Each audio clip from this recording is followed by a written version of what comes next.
sommaire. Est-ce que quelqu'un aurait quelque chose à dire par rapport à ce que lui pense sur la thématique ou par rapport à ce qu'il attend à la fin de ce mythe?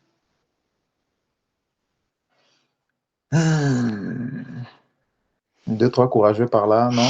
Alors bonsoir à tous. Bonsoir. Donc je suis Yohan Idoura. Je suis ingénieur et architecte logiciel. Bon, congolais comme tout le monde. Bon, ce que j'attends de Smith, je me souviens encore, c'est encore commun, hein, c'est encore commun. C'est qu'aujourd'hui, lorsque on a un PC qui rame, tout de suite on dit, ah, j'ai les virus. Donc mon PC est infecté et voilà, tout de suite on commence à chercher les poids, j'ai les virus, c'est tout. Et les gens, ils le disent sans comprendre c'est quoi un virus. Est-ce qu'un virus, ça peut ralentir un système? Est-ce que ça peut faire les effets qu'on constate dans les PC quand ça ralentit ou quand ça commence à déconner? Donc, à la sortie de ce mythe, je m'attends à ce que tous ceux qui pensent systématiquement que lorsque le PC ralentit, lorsque leur système ralentit ou commence à déconner, c'est un virus, qu'ils comprennent que la notion de malware soit démystifiée pour eux et qu'ils comprennent mieux reconnaître un malware quand c'est un malware et quand ce n'est pas. Ok, merci beaucoup, Monsieur Johan. Est-ce que quelqu'un d'autre aimerait bien lui aussi dire voilà, ce qu'il pense du thème ou encore ce qu'il attend? Courageux par-ci, un courageux par-là, non? Ok, il y a un courageux par ici, même si le voisin est encore pire aujourd'hui. Donc, bon, moi, ma conception à moi des malwares, vous m'écoutez? Oui, on te reçoit. Ok, ok. Donc, comme Johan a dit, bon, pour moi, un malware, vous appelez ça comme ça, je pense, c'est tout simplement un logiciel malveillant qui vient dans le but, comment dirais-je, dans le but de nuire à l'utilisateur ou bien dans le but d'avoir euh, des informations de l'utilisateur dans un PC et autres. Ça, c'est un peu ma vue globale. Ce que j'attends, en fait, aujourd'hui, c'est de comprendre, en fait, les différences entre différents types de malwares. Parfois, souvent, on entend les gens disent il y a des vers, des virus, des chevaux de Troie, des backdoors. Souvent, ces termes-là sont un peu parfois complexes et j'aimerais apprendre encore un peu plus sur ça. Et pourquoi ne pas suivre jusqu'à la fin pour la démo, même si le voisin ne va pas souffrir aujourd'hui, mais à travers ces malwares-là, je pourrais le faire souffrir après. Je sais pas, peut-être en envoyant des photos et autres. Derrière, il y a quelque chose, même après 2 mois, 3 jours, 5 jours, je récupère, quoi, même si son PC plante. Donc, par plusieurs moyens, au fait, que tu peux utiliser, on peut faire, moi, la finalité, c'est le voisin. Merci. Ok, ok, ok, merci. Il y a monsieur, on va prendre monsieur Eud, c'est ça, Eud Miland. J'espère que j'écorche pas le nom plutôt. Monsieur Eud, vous pouvez parler. Monsieur Eud, M'écoutez? oui, on Allô? vous reçoit. Ok, ok, ok. Bon, moi, qu'est-ce que je m'attends? En fait, comme nous sommes tous des codeurs ou du moins il y ait des, bon, peu importe, qu'on soit tous des codeurs et tout ça là, je me suis dit, bon, sûrement on va attaquer les parties un peu code ou même on voit un peu l'architecture de comment c'est écrit et qu'est-ce qu'on peut déjà, c'est ça en fait, moi, c'est surtout ça en fait, comment c'est écrit, surtout pour savoir comment ça fonctionne. Si on peut décortiquer surtout ce genre de choses, c'est ça en fait qui m'intéresse. Sinon, de la lecture que j'ai déjà faite, je la connais déjà. Sur les malwares, on a déjà longuement parlé pour ceux qui ont suivi leur cursus et tout. Mais donc, je ne suis pas allé au fond parce que, comme vous l'avez sûrement constaté, j'ai une base en infra, c'est-à-dire en réseau, mais mon domaine aujourd'hui, c'est le développement, ce qui est bizarre. Donc, j'ai des bases, mais je peux dire jusqu'au routage. Hein, si je me recycle bien, jusqu'au routage, ça va. VLSM, c'est bon, il n'y a pas de problème. Mais pour le reste, là, je ne suis pas rentré au fond. Je suis pas allé très au fond pour ça. Donc, si on peut revenir maintenant sur la profondeur de la chose, c'est-à-dire qu'on étudie bien les architectures et autres, pour savoir comment ça fonctionne, moi, je suis bien motivé. Et super, super, super. Donc, je crois qu'on va s'arrêter là. Merci à tout le monde d'avoir partagé leur avis. Donc, d'entame déjà pour répondre à Monsieur Eudes, en tout cas, la présentation n'a pas été conçue de manière à vous faire relire encore les mêmes choses. Voilà, si je pars du principe, bien sûr, qu'on est tous tech, on a à peu près les mêmes bases et on a à peu près eu à avoir les mêmes documentations. Donc, l'idée n'est pas de vous faire lire les mêmes choses qu'on pourrait trouver sur Wikipédia. L'idée, c'est vraiment d'ouvrir les yeux sur ce qui se cache effectivement en profondeur et essayer de donner une autre vision de tout ça. Donc, sans plus tarder, on va se lancer.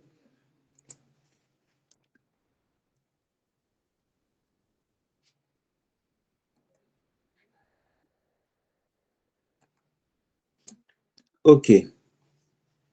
Donc, lorsqu'on parle de malware, comme M. Johan l'a dit d'entame, beaucoup ont déjà une idée préconçue. Hein. On ne va pas remercier le cinéma pour toutes les idées préconçues qu'il a déjà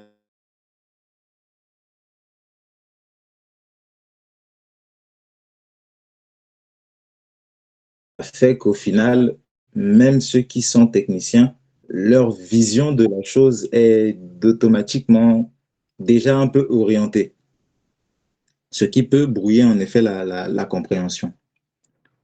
Le malware, hein, vous en avez tous une définition, disons, scolaire, comme moi j'aime bien le dire, mais de manière pragmatique et plus simplement possible, pour moi, un malware, c'est juste du code et des mauvaises intentions. Point final. Parce que un malware, ça reste un programme qui s'écrit dans un langage de programmation, qui s'exécute voilà, sur une machine comme tout autre programme, à la seule différence que celui-là a été conçu avec une mauvaise intention, comme l'intention de M. Dulcinet de vouloir nuire à son voisin.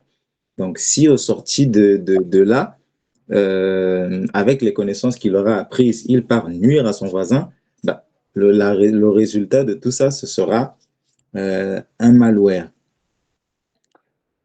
En termes de typologie, voilà, on va, Monsieur Dulcinet qui parlait de type, on connaît tous, entre guillemets, un peu, si je dois le dire, je suppose qu'on est tous techniciens. On connaît tous un peu la typologie en termes de malware, virus, ransomware, chevaux de Troie, rootkit, backdoor et tout consort.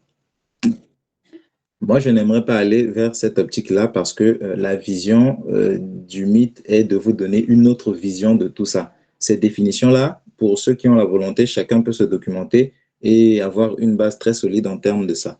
Moi, j'aimerais vous donner, disons, une opinion de chercheur sur le sujet. En termes de manière internationale, on classe généralement les malwares sur des critères. Et principalement aujourd'hui, même pour les experts, c'est très difficile de classifier les malwares vu l'avancement technologique, mais on arrive quand même à se mettre d'accord sur 3 critères qui reviennent souvent. On a le mode de corruption ou de propagation, on a le mécanisme de déclenchement et on a la charge utile. Qu'est-ce qu'on entend par mode de corruption? Le mode de corruption, c'est comment est-ce que le virus arrive jusqu'à vous? Comment est-ce qu'il fait pour quitter de là où il est conçu pour arriver jusqu'à vous et se propager? Que ce soit à l'intérieur de votre système, à l'intérieur de votre application ou encore à l'intérieur de votre réseau. On parle de mode de propagation. Donc, on a une propagation qui peut être locale, c'est-à-dire que le malware, généralement, il va s'en prendre au système, aux applications et aux logiciels ou encore aux données qui sont sur le système, sans toutefois essayer d'entamer une communication avec l'extérieur, c'est-à-dire avec le réseau ou encore avec d'autres machines. Et dans ce cadre-là, généralement, on retrouve les virus de type, on retrouve les malwares de type virus, les vers, des spyware, tout ce que vous connaissez. La majorité des types de virus qu'on connaît qui sont populaires rentrent généralement dans cette catégorie-là des malwares qui sont classés en fonction de leur mode de corruption ou de propagation. On a le mécanisme de déclenchement. Le mécanisme de déclenchement, c'est la façon dont le malware va s'exécuter sur sa cible. On verra ça, on pourra mieux comprendre ça plus tard lorsqu'on verra la structure générique d'un malware. On pourra mieux comprendre de quoi on parle lorsqu'on parle de déclenchement. Ce qui se passe, c'est que le virus, si je dois vous expliquer, le malware, il est modulaire. Ce n'est pas un seul bloc de code strict qui vient s'exécuter sur la machine. Il a des parties ou des morceaux, si je dois dire ça comme ça. Et parmi ces morceaux, il y a un élément très important, le morceau, disons, le plus nuisible, qu'on appelle le payload ou encore la charge utile. C'est lui qui contient effectivement le code malveillant et d'autres composants qui sont là pour permettre au code malveillant de s'exécuter, pour permettre au code malveillant de se camoufler, pour permettre au code malveillant de muter. On parle parfois de mutation aussi. Et donc, il y a un élément qui est responsable du déclenchement du malware. Et on peut classer les malwares en fonction de ce mode de déclenchement-là. On a des modes de déclenchement qui sont immédiats, c'est-à-dire que dès lors que le malware atteint sa cible, il s'exécute automatiquement. Là, on parle de mode de déclenchement immédiat. Ça, c'est le cas, par exemple, des ransomware. Dès qu'ils arrivent sur la cible, ils se déclenchent automatiquement.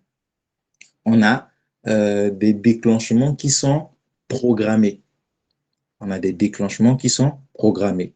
C'est-à-dire qu'il y a des conditions d'entame qui sont déjà régies au niveau du code du virus et qui vont lui permettre de s'exécuter. Par exemple, je peux dire que je veux que ce virus s'exécute à telle date, à telle heure, spécifiquement. Là, on parle d'exécution programmée. On a des modes de déclenchement qui sont conditionnés. Et là, généralement, on retrouve aussi les virus.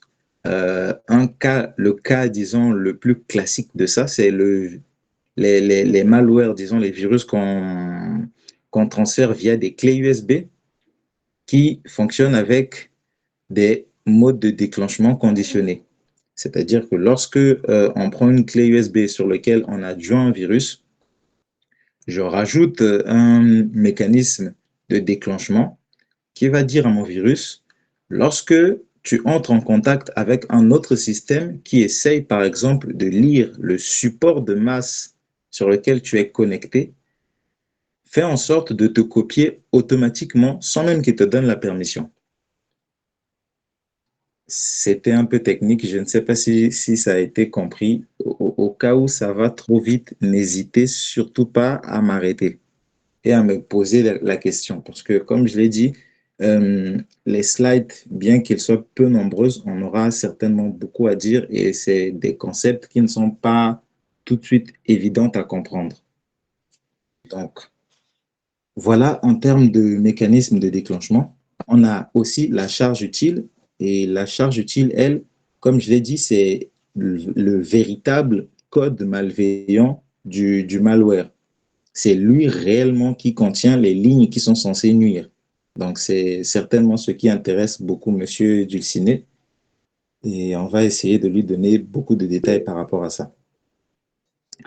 Une fois qu'on a parlé de classification, on va ensuite parler de vulnérabilité. Il faut faire la nuance entre malware et vulnérabilité. également faire la différence. Aujourd'hui, c'est devenu, disons, un effet de mode, c'est-à-dire tous les malwares sont des virus.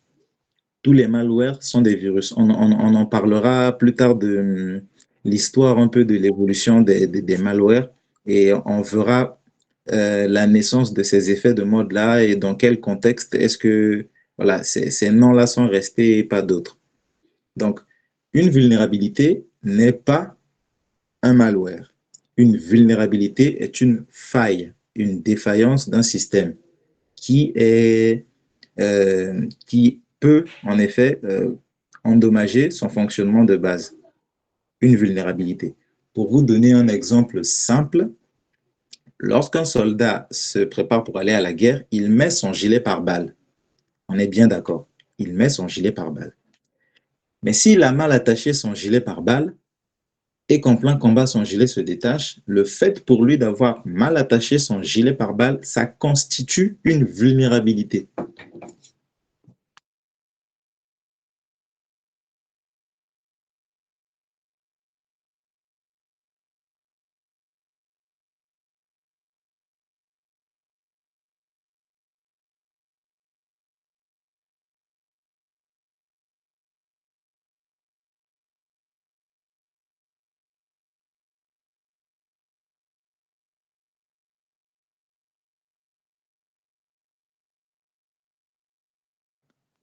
Vous m'excusez, j'étais perturbé.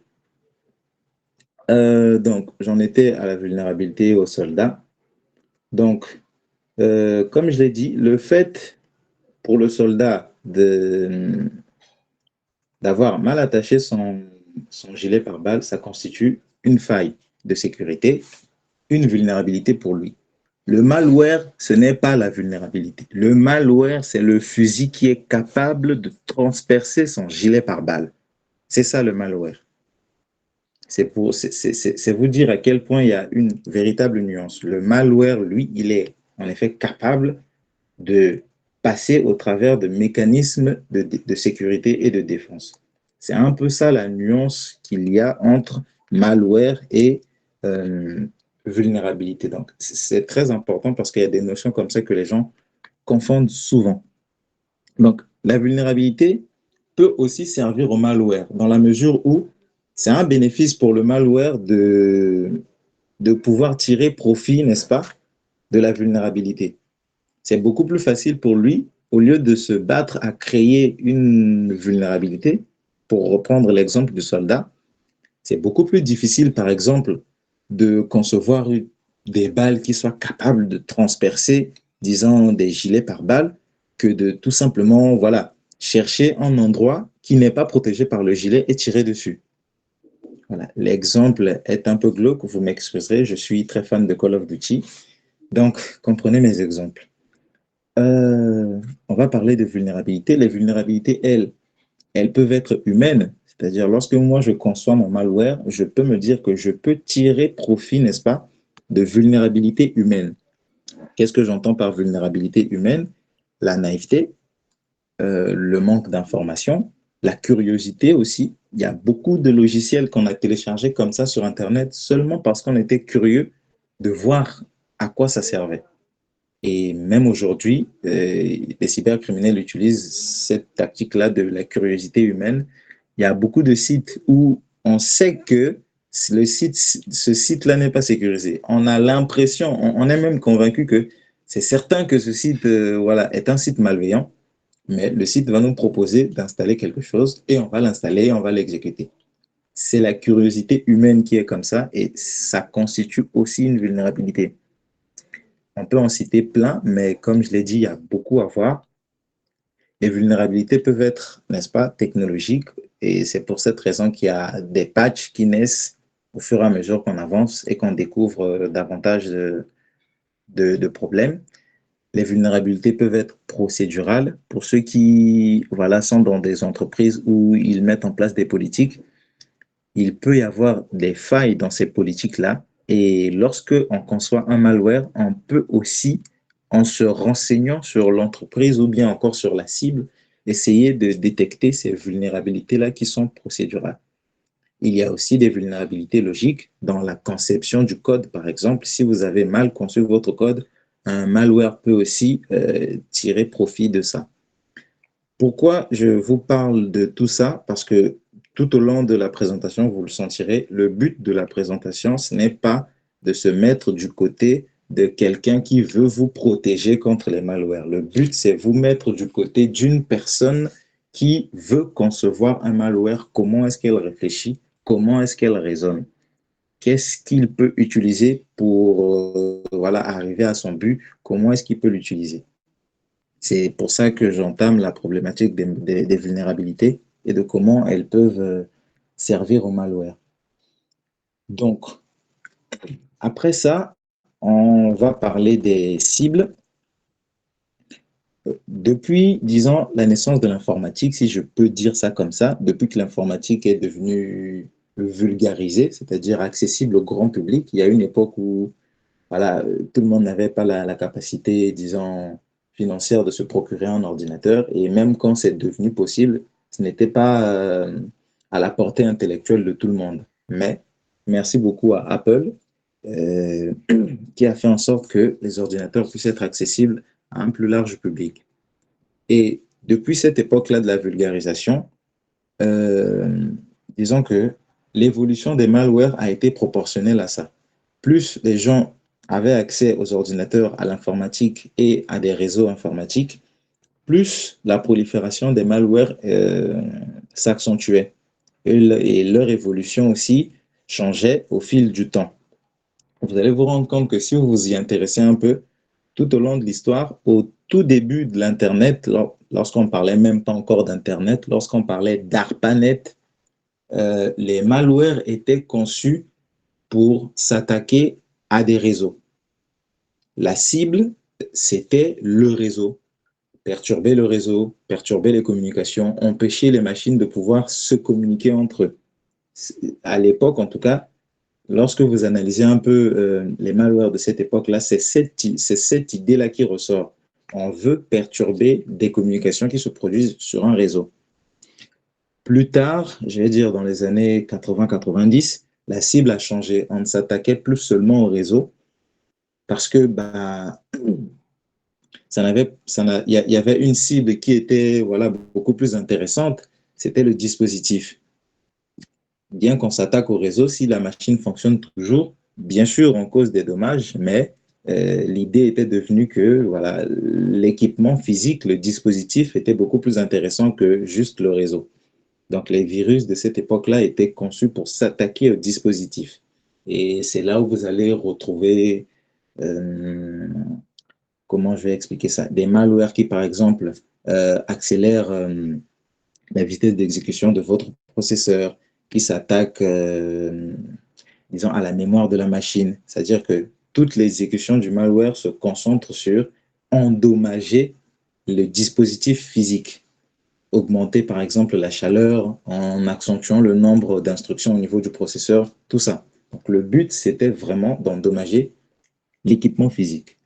Ensuite, dans les années, je vais dire 2000, c'est des approximations, hein, dans les années 2000-2010, lorsqu'il y a eu le boom du web, ce qu'on appelle le boom d'Internet, les sites web sont nés, les applications ont commencé à naître à foison.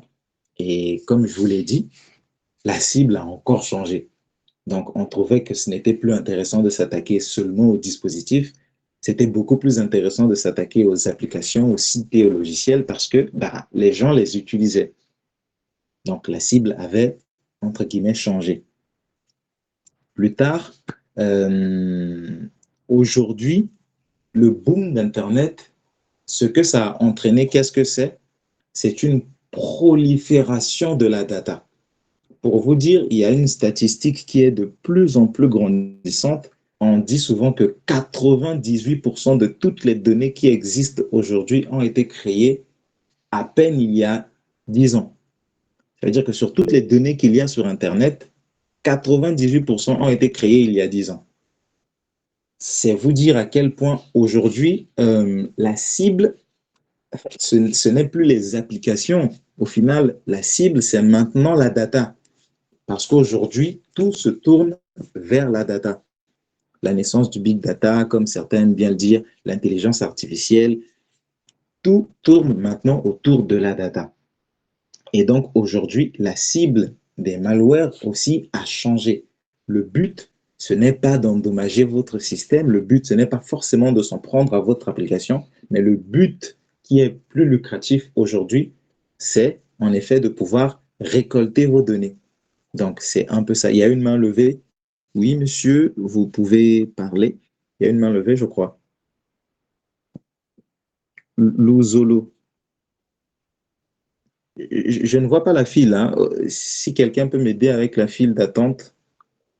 Mais la personne qui a levé la main peut parler en tout cas.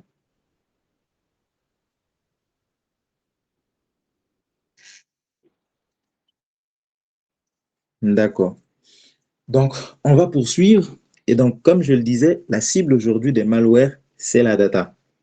Et pas seulement la data, mais la data et l'humain.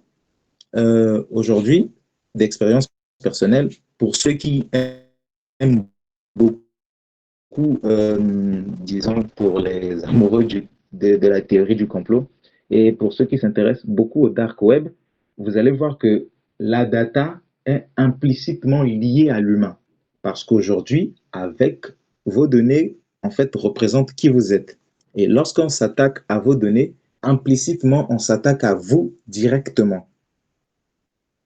Comment je peux expliquer ça? Admettons aujourd'hui, moi, je crée par exemple un site web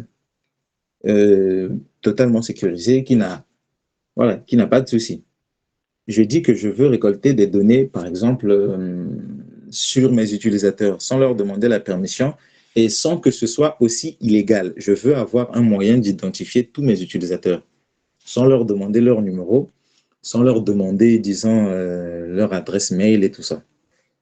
Ce que je vais faire, une astuce, les hackers ont vraiment beaucoup d'imagination, une astuce qui marche souvent sur un navigateur qu'on appelle Tor, et c'est souvent la procédure que beaucoup de cybercriminels utilisent pour localiser des débutants qui se lancent sur Tor, c'est de créer des sites avec des marqueurs d'identification spécifiques. Qu'est-ce que j'entends par marqueur d'identification spécifique? Aujourd'hui, l'écran de votre PC a une taille spéciale. Disons, comment est-ce qu'on appelle? La résolution de votre écran, elle est spéciale. Les heures à laquelle vous vous connectez, ce sont des heures précises.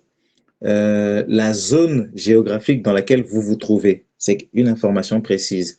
La time zone dans laquelle vous vous situez, c'est une information précise. La langue dans laquelle vous mettez votre navigateur, c'est une information précise. Donc, on voit bien que c'est des brides de données qui, de manière disparate, n'ont absolument rien à voir ensemble. Mais si quelqu'un arrive à créer un outil qui arrive à engranger toutes ces informations de manière à les mettre bout à bout, au final, comme je l'ai dit aujourd'hui, un être humain sur Internet génère beaucoup de data. Au final, en récoltant toute cette data, on arrivera forcément à créer, disons, une identité spécifique de votre profil sur Internet. Et c'est un domaine, aujourd'hui, c'est un domaine très large où les gens qui sont experts dans l'OSINT et le forensique sont très bons dans ça. On va éviter d'aller, disons, dans les détails de ça, mais c'était juste une manière de vous dire qu'aujourd'hui, la cible des malwares, en tout cas, c'est beaucoup plus la data et beaucoup plus l'humain. Ensuite, voilà, on va parler des formes évolutives. Je vous avais parlé en amont de le fait que quand on veut dire malware, souvent on emploie le terme virus parce qu'à l'époque, les experts du domaine n'avaient pas, disons, toutes les connaissances ou toutes les informations pour classifier comme il se doit tous les types de virus qui étaient en train de naître. Parce qu'il faut bien considérer que la cybersécurité est devenue une problématique que très récemment. À la naissance des réseaux Internet, la sécurité, ce n'était vraiment pas ça la priorité. C'est vous dire, le socle, je crois, c'est la notion des SOC, c'est né, je crois, je sais pas, 2002, 2005. Et même dans ce cas-là, ce n'était pas encore la sécurité qui était à l'origine de ça. Donc, à l'époque, les experts partaient du principe que un malware, c'est un code malveillant qui est capable de se répliquer.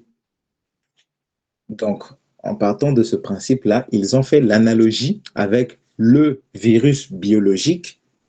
Et vous allez voir par la suite que même dans l'analyse, on s'est beaucoup inspiré des concepts biologiques pour analyser les malwares.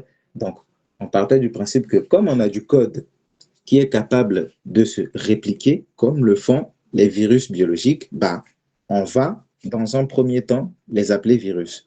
Et cette idée est restée très longtemps. Plus tard, quand on a introduit la notion des malwares avec toute la typographie qui va évoluer dans le temps, les gens qui n'étaient pas tout de suite dans le domaine informatique n'ont pas, disons, ne se sont pas préoccupés de ça. Et eux, ils ont gardé la thématique de malware. Ensuite, plus tard, avec l'évolution et la naissance de la cybersécurité, on a commencé à parler de menaces.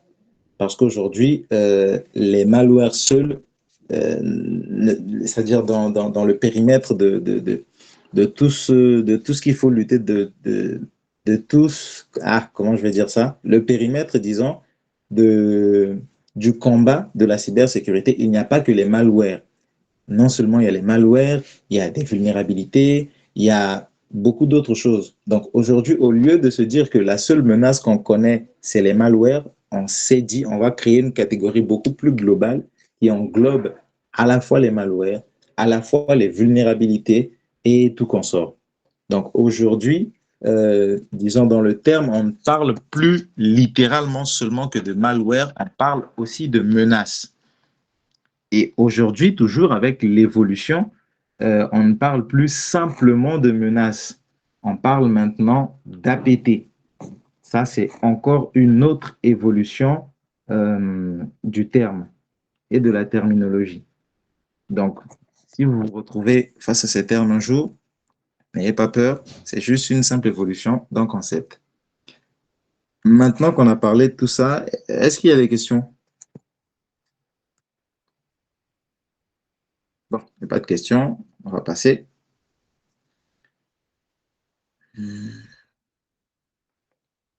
Ok. Là, j'espère satisfaire Monsieur Eudes qui, en effet, voulait qu'on parle de la structure, n'est-ce pas, d'un malware. Comment est-ce que, dans la profondeur, comment est-ce que ça se constitue? Donc, comme je vous l'ai dit, dans le domaine des malwares, ce sera très difficile aujourd'hui de vous dire qu'il y a des conventions préétablies. Malheureusement, les hackers ne font pas comment dire, de conférences où ils invitent les ingénieurs pour venir nous dire ce qu'ils font. Mais en analysant bien sûr différents types de malware, on arrive à déterminer ce qu'on appelle une structure générique. Pourquoi je dis que la structure elle est générique? Parce qu'elle peut changer. Il peut y avoir 7 éléments ou pas. Il peut y avoir 3 ou 4 ou 5 éléments. Il peut y avoir tous ces éléments. Mais de manière globale, on sait que généralement, on retrouvera tous ces éléments. Et si on les retrouve, ils seront certainement dans cet ordre-là et serviront certainement à ça. Donc, où est-ce que commence la chaîne de la structure? D'abord, par un vecteur. C'est quoi le vecteur? Le vecteur, c'est ce qui permet au malware de quitter de celui qui l'a conçu à vous. C'est ce qu'on appelle un vecteur. Aujourd'hui, il y a tellement de vecteurs. Il y a tellement de vecteurs qui permettent à ce qu'un malware parte de la personne qui l'a conçu et arrive jusqu'à vous. Les vecteurs peuvent par exemple être, je donne un exemple comme ça, un site web non sécurisé par exemple. Je crée mon site web et voilà, je dis que lorsque tu viens sur mon site web, dès que la page se recharge, je te propose d'installer quelque chose. Et là, comme j'ai dit, je tire sur la vulnérabilité humaine de la curiosité. Donc, lorsqu'on vient parfois sur des sites, voilà, on est souvent invité à installer des applications et autres. Donc, ça constitue un vecteur et le but, c'est que lorsque vous installez, disons, le logiciel sur votre machine, il est sur votre machine. Vous l'avez téléchargé, il est là. Mais vous ne l'avez pas encore installé. Du coup, il faut un autre élément qui intervient, qu'on appelle un trigger. Un trigger, c'est un déclencheur. C'est le terme dont on a parlé en amont, on parlait de typologie. Il y avait voilà, une typologie qui était liée au mode de déclenchement. Donc, le trigger, lui, sa fonction principale sera de déclencher un événement ou encore d'écouter un événement. En tout cas, son but, c'est de permettre l'exécution du payload, de la charge utile. Donc, une fois que vous avez installé, vous avez téléchargé, disons, un malware ou que le malware est sur votre système, si vous l'installez, parce que vous pouvez télécharger un malware et vous n'en faites rien, il sera là et ne fera rien à votre système. Il est là, c'est un fichier exe ou DLL qui est là. Et si vous ne l'exécutez pas, il n'y aura pas de conséquences sur votre système. Donc, le but du trigger, c'est de créer des conditions ou encore d'écouter des événements qui vont lui permettre de lancer ce qu'on appelle un loader. Le loader, si je dois vous expliquer, c'est un peu comme le maître d'orchestre du malware. C'est lui qui interagit avec tous les autres éléments et qui coordonne un peu l'activité du malware. Je vous donne un exemple. Voilà, moi j'aime beaucoup le Seigneur des Anneaux. Donc, je prends un cas où on a voilà, le roi Théoden qui défend voilà, sa forteresse. Il a mis un énorme mur. Et voilà, la porte, elle est blindée, personne n'arrive à passer. Notre charge utile, ce sera quoi? Ce sera une bombe, par exemple, qu'on veut pouvoir amener jusqu'à la porte de la forteresse de la cible pour qu'elle explose là-bas. Pour ça, qu'est-ce qu'il faut? Il nous faut un vecteur. Donc, en conséquence, il faut certainement quelqu'un qui va transporter la bombe de là où on est jusqu'à la cible. Et qu'est-ce qu'il faut pour ça? Admettons qu'on est sur un champ de bataille, il faut bien quelqu'un qui coordonne cette opération-là, qui va dire, ah, faites attention, si vous faites tomber ça là, ça peut exploser. Donc, ça, c'est un peu le rôle du loader. Lui, il coordonne l'activité du malware. Ensuite, et c'est le loader qui va ordonner au payload, c'est-à-dire la charge utile, ce qui va vraiment endommager, causer un dommage sur votre système de s'exécuter. C'est le loader qui va lui donner cette instruction-là de « exécute-toi ».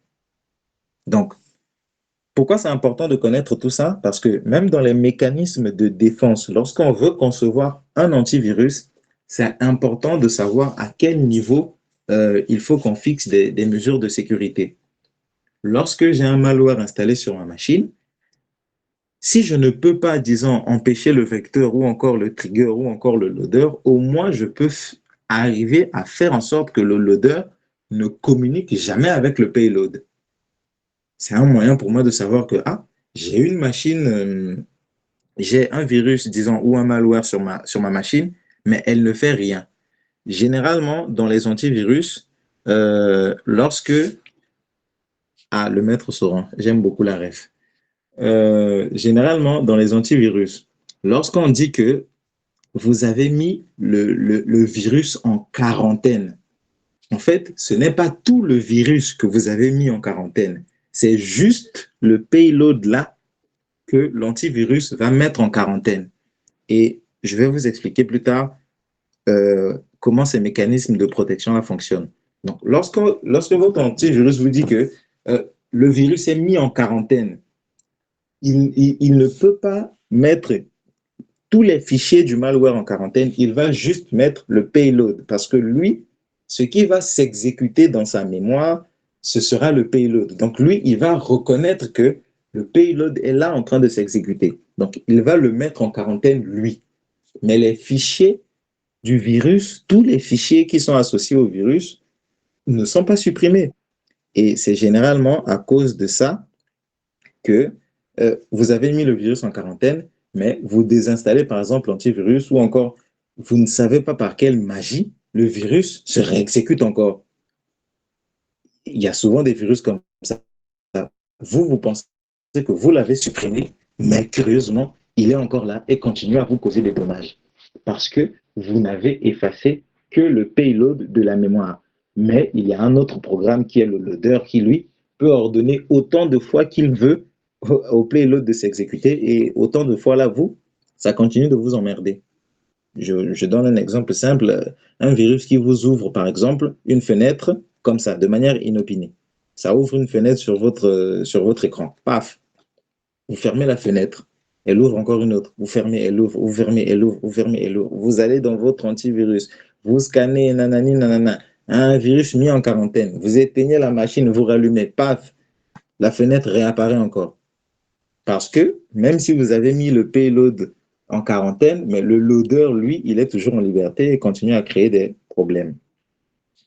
Donc, dans son exécution, une fois que le payload s'est lancé, le malware va procéder à l'obfuscation. C'est en anglais, obfuscation. Ça veut juste dire camouflage. Donc, une fois qu'il s'est exécuté, c'est-à-dire qu'il a commis son méfait, il va ensuite essayer de se cacher dans la foule pour qu'on ne le reconnaisse pas. Je ne sais pas si vous arrivez à entrevoir le mode opératoire un peu. Donc, c'est un peu ça. Une fois qu'il s'est exécuté, qu'il a commis son méfait, il essaye de se cacher. Et là, il va faire... Il y a une main levée, oui. Main levée.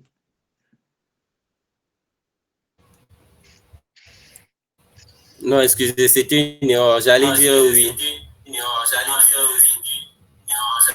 Oh. Ok, merci. Donc, voilà. Une fois que le virus, le payload s'est exécuté et que le dommage a été commis, le malware, disons, va se camoufler. Se camoufler en faisant quoi? En cachant, par exemple, son ID de processus, en essayant de se faire passer pour un processus légitime. Donc, il va mettre en place des mécanismes pour que l'antivirus ou encore les mécanismes de sécurité qui sont sur la cible ne le reconnaissent pas. Donc, il y a beaucoup de mécanismes pour faire ça et voilà, on verra ça par la suite de manière un peu plus détaillée. L'idée, c'est de donner à tout le monde une idée générale. Ensuite, après qu'il se soit camouflé, le malware va ensuite entamer une procédure de persistance. Qu'est-ce qu'on entend par la persistance? La persistance, c'est que s'attaque à lui peut s'attaquer à l'antivirus en retour. Ou encore, il se laisse attaquer pour ensuite se métamorphoser en autre chose. Il peut, par exemple, aller, disons, s'incruster dans la mémoire, s'incruster dans la liste des services, de manière à ce que lorsque la machine de la cible va s'allumer, lui, il est automatiquement exécuté, directement au niveau du noyau, par exemple, pour éviter que les antivirus qui sont des applications arrivent à s'en prendre à lui. On verra ça plus tard lorsqu'on va aborder certaines notions. Jusque-là, est-ce que c'est bon? Ok. Donc, on va avancer. J'espère qu'on garde le même fil. On va continuer d'avancer. Là, on va parler, on va vraiment beaucoup parler. On va parler un peu des concepts généraux. Oui, c'est vrai, on parle de malware.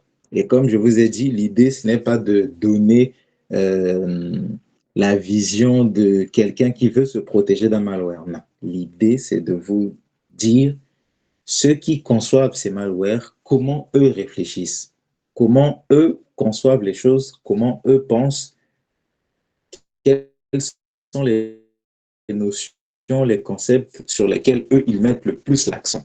Et là, on va un peu faire un balayage de toutes ces notions-là pour essayer de vous donner une vue un peu plus globale.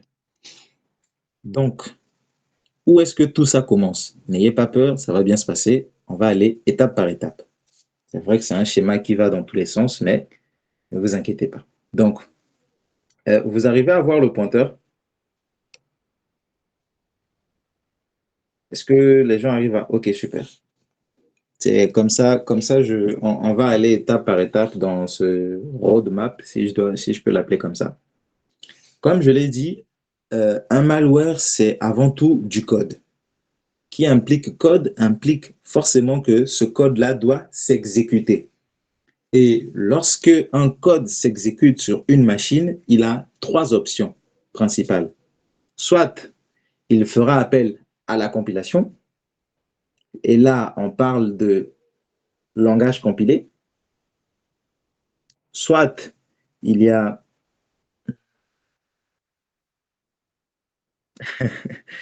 il y aura des gens qui vont écrire leur premier malware. Ben, j'espère vous donner assez de base pour cela.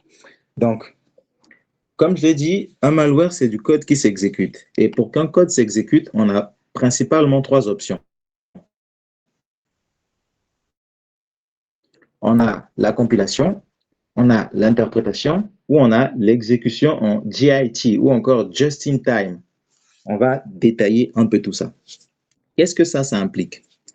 Si un malware s'exécute par compilation, ça implique forcément que le langage dans lequel il a été écrit est un langage qui est forcément compilé. Et fondamentalement, les langages qui sont compilés, généralement, ce sont des langages bas niveau. Donc, on va parler de C++ ou encore de C. Ce sont généralement ces langages-là qui font appel à des mécanismes de compilation. Ceci implique que ils sont forcément passés par un compilateur et qu'à la fin, la forme finale de ce malware-là sera forcément un binaire. Jusque-là, est-ce qu'on est bon? Vous avez dit que les slides, on va vraiment aborder des concepts. Est-ce que c'est OK? Super. Donc, voilà pour la compilation. C'est important de connaître tout ça, comme je vous l'ai dit, parce que lorsqu'on effectue l'analyse du comportement d'un malware ou encore lorsqu'on veut concevoir des mécanismes de sécurité, on fait généralement appel à ce que moi j'appelle le domaine le plus difficile de la cybersécurité, qui est le reverse engineering. Donc, on essaie de rétro-ingénierer un malware. Et généralement, c'est important de connaître toutes ces notions parce que ça vous permet en effet de comprendre comment il s'exécute, comment il est né, à quel niveau est-ce qu'on peut, n'est-ce pas, fixer des mesures de sécurité. Donc, lorsqu'un code s'exécute par compilation, ça implique qu'il a été conçu avec un langage qui nécessite un compilateur, donc un langage de type bas niveau, comme C ou encore le C++. Ceci implique aussi qu'après compilation, le résultat, ce sera un binaire qui va s'exécuter. Et généralement, les malwares de ce type sont beaucoup plus nocifs. Pourquoi? Parce que les langages dans lesquels ils sont codés étant des langages de bas niveau, il y a une interaction très forte et beaucoup plus simple avec le kernel du système. On va aborder ça lorsqu'on va parler du système d'exploitation. Donc, les langages, retenez juste que un code qui s'exécute par compilation, c'est un code qui est conçu avec un langage bas niveau et donc il a été compilé et donc le résultat, ce sera un binaire. Et le fait qu'il soit compilé, que le langage soit un langage bas niveau, il a une très bonne facilité à communiquer avec le kernel et donc voilà, il peut vous faire très, très, très, très mal. Ensuite, un code peut aussi s'exécuter par interprétation. Qu'est-ce que j'entends par interprétation? Ici, on fera appel au langage interprété. Par exemple, le langage interprété le plus aimé des développeurs web, si quelqu'un peut laisser un message, s'il a la ref. Un langage interprété que moi j'aime beaucoup, c'est Python. Je suis extrêmement fan de Python. Mais un autre langage aussi interprété beaucoup aimé. Voilà, merci beaucoup, monsieur Johan. Le JS, le langage le plus aimé Voilà, merci beaucoup. Donc, ce sont des langages interprétés. Et qu'est-ce que ça implique, par exemple, si moi je conçois un code malveillant avec un langage interprété, ça implique que je ne peux déjà pas envoyer, disons, un binaire ou encore un élément que l'utilisateur devra exécuter lui-même. Je ne sais pas si vous arrivez à comprendre la différence. Par exemple, si j'exécute un fichier exe sur ma machine, je dois l'exécuter sur ma machine. Mais si je conçois un malware avec du JS, par exemple, je n'ai pas forcément besoin d'envoyer un binaire à ma cible. S'il y a des gens qui connaissent le cross-site scripting, les failles de type XSS, on n'a pas forcément besoin d'avoir un fichier binaire qui s'exécute pour effectuer ou encore pour créer un malware qui va dans ce sens-là. Donc, c'est un peu ça la logique. Et généralement, dans ces malwares-là, on ne va pas se focaliser sur un binaire, mais on va beaucoup plus se focaliser sur les instructions. Donc, ce n'est pas forcément le binaire en lui-même qui est nocif, c'est directement l'instruction que votre navigateur, par exemple, va interpréter qui sera nocif pour votre machine. Si moi, je code mon site et que je dis que voilà, lorsque la page va recharger, oui, le JS va s'exécuter dans le navigateur. Donc, lorsque moi, je code mon site, par exemple, et que je dis que je veux faire un malware dans mon site, ou lorsque le JS s'exécute, ben voilà, ça me renvoie, je ne sais pas moi, le système d'exploitation de ma cible, ou encore son adresse IP, ou je ne sais quelle autre information que je veux tirer. Je n'ai pas besoin de lui envoyer un binaire. Dès qu'il arrive sur mon site et que la page se charge, le malware va automatiquement s'exécuter directement. Il n'a pas besoin, n'est-ce pas, que l'ordinateur lui donne des droits pour ça. Je ne sais pas si vous arrivez à saisir la nuance de là où le code s'exécute.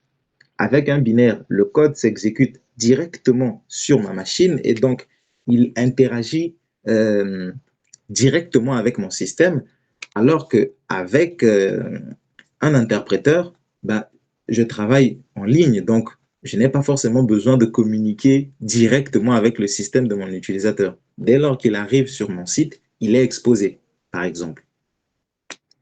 Donc, c'est un peu ça la nuance. Et une petite information que je vous partage dans ce sens-là, il faut savoir qu'aujourd'hui, tellement à un moment, les failles de type XSS se sont tellement répandues et il y a eu tellement de malware qui ont profité, disons, de cette faculté-là du navigateur à interpréter automatiquement le JS qu'aujourd'hui, dans les mises à jour des navigateurs, le code JS des pages n'est pas directement exécuté sur le navigateur.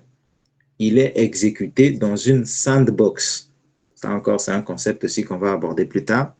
Donc, en gros, c'est comme une boîte qui renferme le code JavaScript et qui va d'abord l'interpréter là pour essayer d'analyser s'il va tenter de sortir de la boîte ou pas. Si le code n'entame aucune sortie à l'extérieur de la boîte, c'est que le code est safe, on peut l'exécuter. Si le JS qui est interprété dans la sandbox tente une sortie à l'extérieur de la sandbox, on considère que voilà, la page n'est pas sécurisée et que le code qu'il y a sur cette page est dangereux. Donc, le navigateur vous renvoie un message pour vous dire que ce site n'est pas sécurisé. Vous feriez mieux de repartir là où c'est plus sûr. Donc, c'est pour ça que je vous dis que c'est important de connaître ces nuances-là parce que dans les mécanismes de défense qu'on met en place, ça joue de beaucoup. Ensuite, on a l'exécution de code par JIT, qu'on appelle souvent Just in Time. Donc là, on a un peu le mix des deux méthodes qu'on a vues en amont. C'est-à-dire, on a de la compilation, mais pas de la compilation pure. Pour ceux qui sont amoureux du Java, Java a été, je pense, le précurseur de ce modèle-là, où on a du code qui est précompilé et qui est exécuté par une machine virtuelle. On a du code qui est précompilé en bytecode, et ce bytecode-là, lui, peut en effet s'exécuter sur différents systèmes. le code devient alors beaucoup plus portable. Ça veut dire que moi, aujourd'hui, si je fais, je vous donne un exemple, admettons, j'écris un malware en C pour qu'il s'attaque à un ordinateur Windows, par exemple. Je devrais réécrire le même code pour un autre système d'exploitation et le recompiler encore une fois et faire en sorte et encore l'envoyer à ma cible. Donc, ça me rajoute des complications. Alors qu'avec, si j'utilise par exemple des langages qui font appel au GIT, j'ai le même code et je le précompile en bytecode et ce bytecode-là, lui, pourra s'exécuter sur différentes plateformes. Ça me facilite beaucoup le travail. Et c'est important de connaître ça parce que pour les gens, par exemple, qui vont développer des langages qui vont aller dans ce sens, pour eux, ce sera une vraie problématique de mettre en place des mécanismes de sécurité dans leur langage pour empêcher justement ce genre de possibilités-là. Donc, ça, c'était pour l'exécution du code. Les options qu'on a, les conséquences que ça peut avoir, qu'est-ce que ça représente à la fois pour ceux qui veulent concevoir un malware et pour ceux qui veulent faire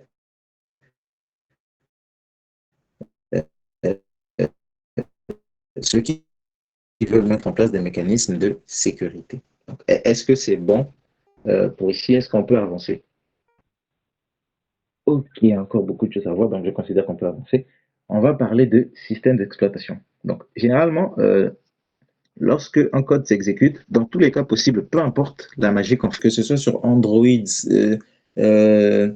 smartwatch, tout ce que vous voulez, l'équipement sur lequel le malware, l'équipement avec lequel le malware va interagir a un système d'exploitation. Et c'est important de connaître les différentes couches de ce système pour savoir à quel niveau est-ce que votre malware à vous, par exemple, va s'attaquer. Est-ce que vous voulez vous attaquer au software, c'est-à-dire, excusez-moi, est-ce que le malware que vous concevez, lui, il s'attaque au software, c'est-à-dire aux applications? Est-ce qu'il s'attaque aux interfaces? Est-ce qu'il s'attaque aux API, aux syscalls, ainsi de suite?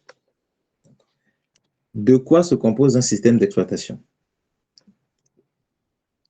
De manière simple, on a tout en bas, en bas des drivers, on retrouve l'équipement physique. Hein. En bas des drivers, on a l'équipement physique. Donc, votre écran, votre clavier, je ne sais pas moi, le microphone ou encore la webcam, tous ces périphériques-là doivent être gérés par un noyau pour permettre justement au software de pouvoir envoyer ou encore recevoir de la data. Quand vous voulez écouter par exemple de la musique, vous utilisez un lecteur audio qui est un software. Ce lecteur audio-là est censé lire une information dans un support amovible, c'est-à-dire disque dur, RAM, tout ce que vous voulez. Et en lisant ces informations sur le disque dur, il est censé vous renvoyer ça dans des baffles ou encore voilà, des périphériques audio qui vont vous ressortir l'information. Comment est-ce que cette interaction-là va se passer? Ce qui va communiquer avec vos moniteurs pour l'audio, ce seront les drivers. C'est les drivers qui vont dire au noyau comment faire pour communiquer avec tel ou tel ou tel périphérique. Ensuite, au-delà du noyau, qu'est-ce qu'on retrouve? On retrouve ce qu'on appelle par des syscalls ou encore des appels systèmes. Les appels systèmes, c'est un mécanisme de sécurité qui est né avec les systèmes d'exploitation de type Unix. Donc, c'est un mécanisme qui empêche en fait au logiciel qu'on installe sur la machine de communiquer directement avec le noyau, au risque de causer des dommages. Donc, les logiciels qu'on utilise sur nos machines ne communiquent pas directement avec le noyau. Ils font appel aux syscalls, on appelle ça des appels systèmes. Les appels systèmes, ce sont des options, ce sont des API, si je dois vous expliquer ça comme ça, les programmeurs vont très facilement comprendre. Ce sont des API qui font des demandes au noyau pour accomplir des tâches spécifiques. Qu'il s'agisse de l'écriture dans l'écriture au niveau du disque dur, qu'il s'agisse de gestion de processus, d'allocation de ressources, les logiciels qu'on utilise ne vont pas directement ordonner au noyau d'entreprendre telle ou telle opération. Ils vont passer par des syscalls. Et si la nature de la demande du logiciel n'est pas valide en termes de droit ou encore de ressources allouées, ben, les syscalls ne vont pas exécuter justement la requête. Donc, ça fonctionne un peu comme ça. Et généralement, le malware, lui, il est à ce niveau-là, au niveau software. Il est au niveau software. Et une fois qu'il s'exécute, il va tenter, pendant son processus de camouflage, il va tenter de tout faire pour arriver au niveau du noyau. Parce qu'à ce niveau, votre antivirus, qui est un software, ne pouvant pas directement communiquer avec les noyaux, il va tout entreprendre pour essayer de l'effacer au niveau du noyau, mais il ne pourra pas parce que les syscalls, comme je vous l'ai dit, vont l'en empêcher. Donc, si moi aujourd'hui je veux concevoir un malware qui est persistant, je vais faire en sorte que lorsqu'il s'exécute, que son process de camouflage l'intègre ou encore l'incruste au niveau du noyau. Donc, une fois qu'il est incrusté au niveau du noyau, peu importe l'antivirus que j'utilise, généralement, il ne pourra plus jamais s'effacer. Vous serez soit obligé de changer de système pour que le malware ne soit plus là. Donc, voilà un peu comment le malware, lui, peut interagir avec votre système d'exploitation. Et maintenant, en termes de programmation, là maintenant, je vais aussi réagir par rapport à M. Aude, n'est-ce pas, et à ceux qui espèrent à la fin de ce mythe pouvoir écrire leur malware. Comme je vous l'ai dit, un malware, c'est du code. Et pour coder, il faut programmer. On ne va pas faire de débat. Les amoureux du réseau qui n'aiment pas le code, vous n'avez pas d'excuses. Parce que moi-même aussi, j'ai fait réseau. Et voilà, j'aime beaucoup la programmation aussi. Donc, lorsqu'on parle de malware, n'est-ce pas, et qu'on veut faire un malware, on est obligé de coder. Et on ne va pas se mettre à coder en l'air, n'est-ce pas? Si vous faites de la programmation web, en tout cas, vous allez beaucoup me surprendre si vous faites un malware. Il y a des types de programmation qui sont beaucoup plus orientés et beaucoup plus à même à vous donner les bons outils pour concevoir des malwares. Je vais parler de programmation système, programmation réseau. Et lorsque je parle de programmation logicielle, ce n'est pas dans le sens de l'utilisateur en soi. C'est des logiciels comme les autres. Donc, il y a des programmeurs qui codent des systèmes d'exploitation au risque de surprendre certains. Donc, il ne faut pas croire que c'est juste là et que c'est né comme ça. Non, il y a des programmeurs qui codent des systèmes d'exploitation. Il y a des programmeurs qui codent des drivers, des pilotes de périphériques. Donc, les gens qui s'intéressent à ce type de programmation auront beaucoup plus de facilité à comprendre, par exemple, lorsqu'on va leur parler de débordement de mémoire tampon, d'allocation de CPU, ils auront beaucoup plus, disons, d'habilité à comprendre ces choses que ceux qui font, par exemple, du développement web. Donc, essayez de jeter un coup d'œil à la programmation système, le noyau, le kernel, les librairies, les DLL, comment est-ce que ça marche, comment ça fonctionne, dans quel langage ils sont codés, comment ils interagissent. Donc, ça, c'est la programmation système. Ensuite, il y a aussi la programmation réseau. Et là, je vais tacler tous mes amis qui font le réseau. Beaucoup d'entre nous pensent que lorsqu'on fait du réseau, on n'est pas obligé de programmer. Moi, ça me surprend beaucoup parce que tous les protocoles qu'on utilise, ce sont des programmes. TCP/IP, oui, c'est un protocole et lorsqu'on l'explique, on l'explique en termes de protocole, mais ce qui s'exécute sur ton routeur ou sur ton switch, c'est un client TCP qui s'échange des informations. Ces deux serveurs-là, ce sont des logiciels qui s'exécutent sur le système d'exploitation de ton routeur. Donc, on a bien affaire à des programmes. Et il faut arriver à comprendre, n'est-ce pas, comment est-ce que ces protocoles réseau-là fonctionnent. Lorsqu'on vous dit qu'il y a une faille dans le protocole FTP, à quel niveau de l'implémentation de FTP cette faille-là se trouve? Si vous n'êtes pas programmeur et que vous n'avez pas des facultés de programmation, vous aurez beaucoup de mal à comprendre ça. Et là, on ne parle pas de programmation classique, mais on parle d'une programmation qui est orientée vers quelque chose de spécifique. On verra ça aussi dans le TP. On va aborder dans la pratique des notions de programmation réseau. Ensuite, il y a aussi la programmation logicielle. Mais là, lorsque je parle de programmation logicielle, elle n'est pas orientée utilisateur. Parce que comme je vous le disais,